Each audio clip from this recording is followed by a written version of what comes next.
সোণোৱাল চৰকাৰ দুৰ্নীতিৰ ক্ষেত্ৰত শূন্য সহনীল আছিল। মাননীয় মুখ্যমন্ত্ৰী ডাঙৰীয়াই আজি বিধানসভাত কথাটো উত্থাপন কৰিলে আৰু আমিও মাননীয় মুখ্যমন্ত্ৰী ডাঙৰীয়াৰ কথাটোক পূৰ্ণ সমৰ্থন জনাই দুটামান কথা ক'ব খুজিছোঁ।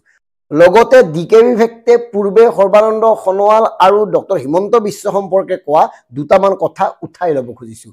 এতিয়া কথাটো চাওক, মুখ্যমন্ত্ৰী ডাঙৰীয়াই ঠিকেই কৈছে। এইকাৰণে কৈছোঁ 2014 চনত ভাৰতীয় জনতা পাৰ্টীয়ে কংগ্ৰেছ শাসিত ৰাজ্যৰ দুৰ্নীতি নামৰ এখন পুস্তিকা প্ৰকাশ কৰিছিল আৰু সেই পুস্তিকাখনত স্থান পাইছিল ডক্টৰ হিমন্ত বিশ্ব শৰ্মা ডাঙৰীয়াই। তদানীন্তন কংগ্ৰেছ চৰকাৰৰ মন্ত্ৰী আছিল ডক্টৰ শৰ্মা। আৰু তাৰ পিছত ভাৰতীয় জনতা পাৰ্টীৰ কেন্দ্ৰীয় নেতা আলুৱালিয়াই স্পষ্টভাৱে কৈছিল যে NDA চৰকাৰ হ'লে মন্ত্ৰী হিমন্ত বিশ্ব শৰ্মা ডাঙৰীয়াই ৰেহাই নাপাব। গতিকে তেনে এগৰাকী ব্যক্তিক ভাৰতীয় জনতা পাৰ্টীলৈ আনি 2016 চনত একাধিক গুৰুত্বপূৰ্ণ দপ্তৰ সঁপি দিয়া সৰ্বানন্দ সোণোৱাল কেনেকৈ শূন্য সহনীল নহ'ব কওকচোন। এয়া সোণোৱাল ডাঙৰীয়াৰ শূন্য সহনীলতাৰ অন্যতম নিদৰ্শন নহয়নে? সোণোৱালৰ সময়ত গড়কাপ্তানি, স্বাস্থ্য, বিত্ত, শিক্ষাকে ধৰি একাধিক বিভাগৰ অসম চুক্তি ৰূপায়ণ মন্ত্ৰীও আছিল ডক্টৰ হিমন্ত বিশ্ব শৰ্মা ডাঙৰীয়া। আৰু এতিয়া আমি উঠাই ল'বলগীয়া কথাটো হ'ল আছাম এডভান্টেজ সম্পৰ্কত আমি এক প্ৰতিবেদন প্ৰস্তুত কৰিছিলোঁ, য'ত হিমন্ত বিশ্ব শৰ্মা ডাঙৰীয়াই 2018 এডভান্টেজ আছামৰ নাম উল্লেখ কৰা নাছিল। এই বিষয়ে কৈছিলোঁ আৰু কৈছিলোঁ যে দুয়োৰে মানসিক দূৰত্ব বৃদ্ধি পোৱাৰ অন্যতম উদাহৰণ এয়া। আচলতে নহয়, আমাৰ ভুল হৈছিল। দুয়ো সাংঘাতিক বন্ধু, পৰম বন্ধু, দুয়োৰে মাজত সাংঘাতিক বুজাবুজি আছে আৰু সেই বুজাবুজি আছে বাবে এতিয়ালৈকে দুয়ো ইমান ধুনীয়াকৈ কামবোৰ চলাই গৈছে। আৰু মন কৰক, সোণোৱাল ডাঙৰীয়াই এনেকুৱা কিছু ক্ষেত্ৰত মৌনতা অৱলম্বন কৰে য'ত সক্ৰিয়ভাৱে ডক্টৰ হিমন্ত বিশ্ব শৰ্মা জড়িত হৈ থাকে। যেনে ধৰক কা আন্দোলন মুখ্যমন্ত্ৰী সোণোৱাল আছিল, অথচ DGPক তাৎক্ষণিকভাৱে কোনে মাতি আনিছিল? হিমন্ত বিশ্ব শৰ্মা ডাঙৰীয়াই মাতি আনিছিল। আৰু সেই সময়ত GP সিঙে তাৎক্ষণিকভাৱে দায়িত্ব গ্ৰহণ কৰি গোটেই পৰিৱেশটো নিয়ন্ত্ৰণ কৰিছিল। 5জন মৰিছিল ল'ৰা, বাকী কথাবোৰ ক'ব নাযাওঁ।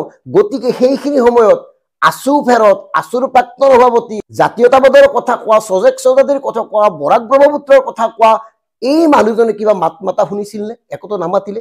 কিয় নামাতিলে? এইকাৰণে নামাতিলে, হিমন্ত বিশ্ব শৰ্মা ডাঙৰীয়াৰ জৰিয়তে গোটেই কামবোৰ তেওঁৱেই কৰিছিল। আনকি তাৰ পিছত 2021ত যেতিয়া সোণোৱালক আঁতৰাই ডক্টৰ হিমন্ত বিশ্ব শৰ্মা ডাঙৰীয়াই মুখ্যমন্ত্ৰী হৈছিল, তেতিয়াও কিবা প্ৰতিবাদ দেখিছিল নেকি?